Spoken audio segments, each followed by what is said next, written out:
নমস্কার, আমি doctor Gitanjali Mukherjee. News 24x7 এর দর্শকদেরকে জগদ্ধাত্রী পুজোর অনেক অনেক শুভেচ্ছা। বেঙ্গল এডুকেশন ফোরামের আমি সেক্রেটারি। আমি আপনাদেরকে জানাতে চাই যে আমাদের 23শে নভেম্বর একটা এডুকেশনাল রেভলিউশন হতে চলেছে, যেটা হলো বাংলার সুশিক্ষার ঝলক, এগিয়ে বিশ্ব বাংলা। এই প্রোগ্রামটি আমাদের 23শে নভেম্বর আমাদের মাননীয় মুখ্যমন্ত্রীর অনুপ্রেরণায় নেতাজি ইন্ডোর স্টেডিয়ামে আমরা অনুষ্ঠিত করতে চলেছি।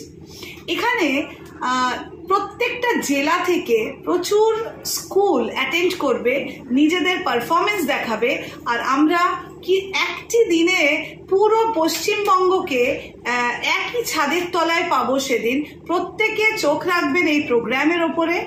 আর দ্বিতীয়ত, আমরা বেঙ্গল এডুকেশন ফোরাম থেকে এনটেট পরীক্ষা করালাম, that is national teachers eligibility test. আর এটার উদ্দেশ্য ছিল টিচার্স অলিম্পিয়াড।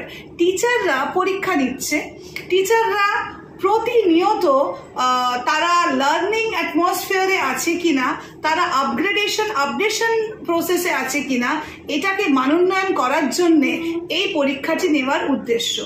এই পরীক্ষাটিতে অনেক অনেক বিষয় যে টেস্টগুলো নেওয়া হয়েছে, সেই টেস্টগুলোতে কিন্তু প্রচুর জিনিস আজকের দিনে, আজকে যুগ যেভাবে পরিবর্তনশীল, সেইভাবে টিচার নিজেদেরকে পরিবর্তন কিংবা আপগ্রেড করতে পারছে কিনা, সেটা একটা বিরাট বড় প্রশ্নচিহ্ন।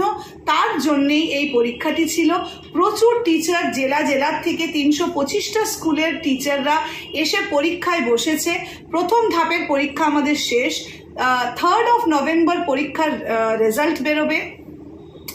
81 থেকে 100 যারা স্কোর করছে তাদেরকে আমরা পুরস্কৃত করব নেতাজি ইন্ডোর স্টেডিয়ামের সেদিনের মঞ্চে। আর আমাদের স্টুডেন্টরা, আমাদের জেলার যে স্কুলগুলি, তারা যে পারফর্ম করবে সেইটা করে তুলবে। এই প্রোগ্রামটার সাব প্রোগ্রাম হিসেবে তার নাম দিয়েছি আমরা সমৃদ্ধ বাংলা।